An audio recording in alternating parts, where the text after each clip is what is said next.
The year is 1978, the Northamptonshire, England. The victim was driving her car in the late afternoon. At this time she had an encounter with a UFO which resulted in missing time. On November 22, 1978, at 17:15 hours, Elsie Oakenson of Churchstowe, Northamptonshire, was driving southbound down the A5 highway from Weedon Beck towards her home. When she approached the village of Churchstowe, Northamptonshire, she saw two very brilliant lights, a red one and a green one. She said that there had been much traffic, but that all was as in slow motion. The object she was looking at was dumbbell-shaped, made of very soft plastic, gray, without any openings or windows, and approximately 30 meters above the road. She did not want to stop on a high-traffic road where nobody else seemed to have seen the object. She drove on under the object, continuing towards Churchstowe, or her home in Weedon. When she left the main road, she took the lane which ended at her Weedon home, and the car stalled. There could have been two stops. Elsie advised. A green light started to flash. I decided to restart the engine, but when I turned into the village, something strange happened. The car, which had just been serviced that day, completely cut out. This is said to have occurred when she reached a line of trees at the entry of a farm. Eventually it restarted, but I had only traveled about 100 yards when it stopped again. The natural light disappeared and everything was in absolute blackness.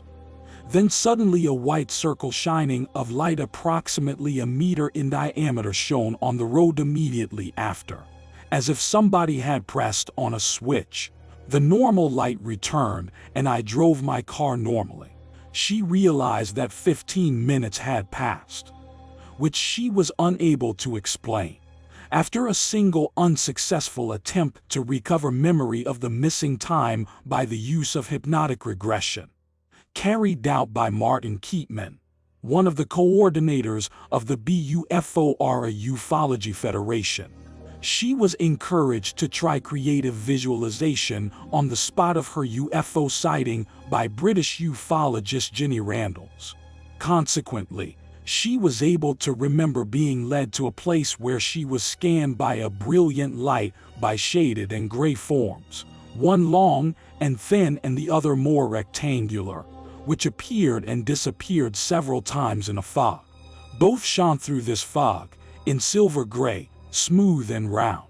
She also remembered to feel heat and that her arm was shaking. Apparently, she was not completely satisfactory. She had the feeling that she had been rejected by the entities who brought her back to her car. Ufologist Ginny Randalls reported that there had been an independent sighting less than 2 hours after the Oakenson encounter, approximately 4 miles away. 4 women, younger than Mrs. Oakenson but who did not know anything of her story, and reciprocally, drove through the village of Preston Capes, and saw colored lights similar to those which had alerted Elsie Oakenson, and then they saw parallel beams shot from a cloud. Their car began to lose power and the object paced them, until they entered the village lit by street lamps and the car returned to normal. The UFO lights now merged into one and vanished.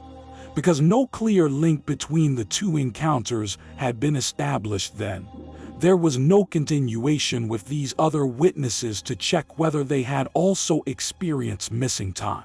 Elsie Oakenson had been so much puzzled by her experience that she wrote 2 books, in 1995 and 1998, about what she thinks was a close encounter of the third kind with extraterrestrial forms of life. She expressed this opinion publicly. She continued to live in Churchstowe, writing articles for spelling journals. My take. There is not much to say about this. I only included it to be more thorough for my 1970s compilation.